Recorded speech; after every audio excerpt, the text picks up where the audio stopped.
చేసింది మనం ఏం చేయాలో వచ్చింది. మా ప్రపోజల్ చెప్తున్నా, రేపు మనం డెఫినెట్గా పాలిట్ పీరియడ్లో ఏ అంశాలు మనం కట్టబడుతున్నాం అదే అమలుపరచాలి. అది మనం 2 జిల్లాల్లోనే పక్కాగా నడవాలి, నడుస్తాయి నేను నమ్ముతున్నా. దానికి మనం నిర్ణయాలు తీసుకోవాలి.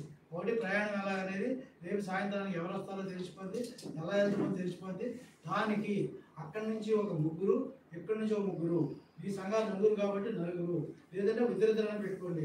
అక్కడ నుంచి నాకు ఒకే సంఘం ఉంది కాబట్టి ఒకే సంఘం నుంచి మీరు 4 ఇస్తా. మీరు మాట్లాడుకుని ఈ ట్రావెలింగ్ లీడర్స్గా, అడ్మిన్స్గా మీరే ప్రవర్తించి తీసుకొచ్చే బాధ్యత కూడా మీరే తీసుకున్నట్టుగా నిర్ణయం తీసుకోవాలి ఇక్కడ. రైట్, అక్కడే ఆ ప్రయాణం అనేది అయిపోయింది. పాలిట్ బ్యూరోలో మనం పెట్టవలసిన ప్రపోజల్స్ కొన్ని 2 ఉత్తరాంధ్ర ఈ ఆంధ్ర జరిగిపోయింది.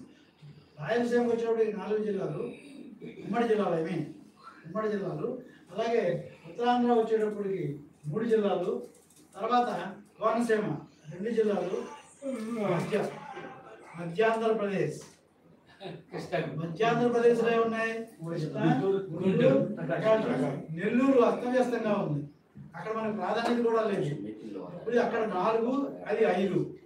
ఈ 5 నటి కల్పిస్తే ఒంగోలు ఇటు కలుపుకుంటే మనం 3 మధ్యాంధ్రప్రదేశ్. ఆ రెండింటిని చేసుకుంటే రాయలసీమ ఈస్ట్ గోదావరి, వెస్ట్ గోదావరి, ఉత్తరాంధ్ర ఇలా విడదీసుకుని చేసుకోవడం ఒక పద్ధతి. పరిపాలనా సౌలభ్యం కోసం, ఐక్యత కోసం. తర్వాత ఒకళ్ళకొకళ్ళు అందరూ రావాలంటే ఖర్చు పెట్టుకోవడం కష్టం కాబట్టి అక్కడి నుంచి ఒకటి మన గతంలో ఇంప్లిమెంట్ చేసాం. ఏమని? ఫస్ట్ నేను తన్నే పిలిచాను. గుంటూరులో మీటింగ్ జరిగితే కృష్ణా జిల్లా నుంచి రావాలి, కృష్ణా జిల్లా మీటింగ్ జరిగితే గుంటూరు నుంచి రావాలి, ప్రకాశం జిల్లా మీటింగ్ జరిగితే గుంటూరు నుంచి వెళ్తాం, గుంటూరులో మీటింగ్ కృష్ణా జిల్లాలో, ప్రకాశం జిల్లాలో చూస్తున్నాం.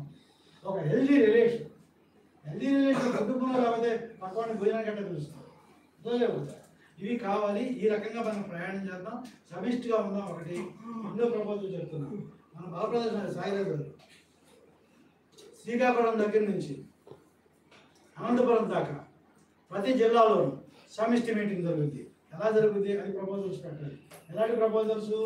ఏమో ఈ ఫెడరేషన్ ఆ ఫెడరేషన్ మీటింగ్ కాదు, 3 ఫెడరేషన్లు 5-6 చెప్పాడు. మేమిద్దరం మహామంత్రిని అధ్యక్షుడు అనుకుంటాంలే. మహామంత్రి 5-6 ఫెడరేషన్ అని చెప్పాడు. 4 కాదు, 4 కూడా నాకు లెక్కలో లేవు. నాకున్నదల్లా 3 ఫెడరేషన్. ఈ ఫెడరేషన్లో ఒకటి టీవీ రాజా సిద్ధాంత ఫెడరేషన్ అంటారు, ఒకటేమో బీబీడి రాజు గారు ఫెడరేషన్ అంటారు, ఒకటేమో కరళి గణపతిరావు గారు ఫెడరేషన్ అంటారు. ఈ టైటిల్స్ 3 ఎత్తిపాలి. ఈ 3 ఫెడరేషన్లో కూడా ఎంత స్వార్థం ఉందో తెలుసా? FEMPA, the Federation of Experienced Medical Practitioners. ఇదే అక్షరాలతోటి ఫెడరేషన్. ఫస్ట్ ఎయిడ్ పవర్ అది కూడా ఫెడరేషన్. అక్షరాన్ని తీసి పాడేస్తే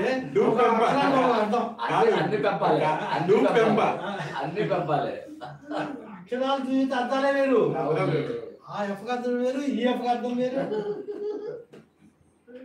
కాబట్టి ఈ 3టిని కలిపి ఒకదానికి వెళ్ళడం అంటే కలిసి అది సాధ్యం కాలేదు కాబట్టి ఈ ఫెడరేషన్ ఏర్పడింది. అది కూడా ఎలా?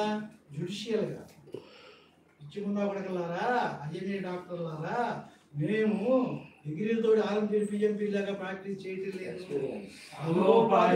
మాత్రమే ప్రాక్టీస్ చేస్తున్నాం.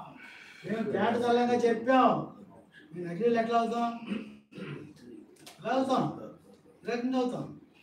ఆ లాజిక్ని దృష్టిలో పెట్టుకుని క్వశ్చన్కి ఆన్సర్ దృష్టిలో పెట్టి ఏర్పడింది federation. It should be continue. ఇక్కడ మనం ప్రపోజల్స్ అమ్మా, ఎవరి సంఘాన్ని వాళ్ళే నడుపుకుంటూ, అంటే ఎవరి ఫెడరేషన్ వాళ్ళే నడుపుకుంటూ, వాళ్ళ ఎన్ని సంఘాలు ఉన్నాయో మనకు అవసరం. దీనిలో 3 ఫెడరేషన్లు అనుకుంటాం.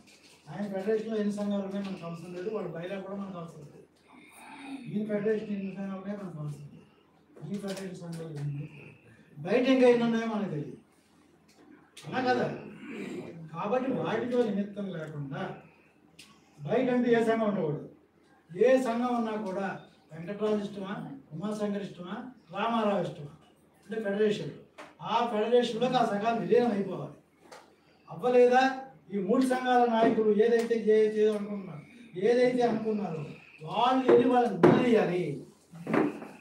ఎందుకు రాకపోతే గవర్నమెంట్ ఇస్తాం మనమే. నిర్దిష్టమైన ఆశయం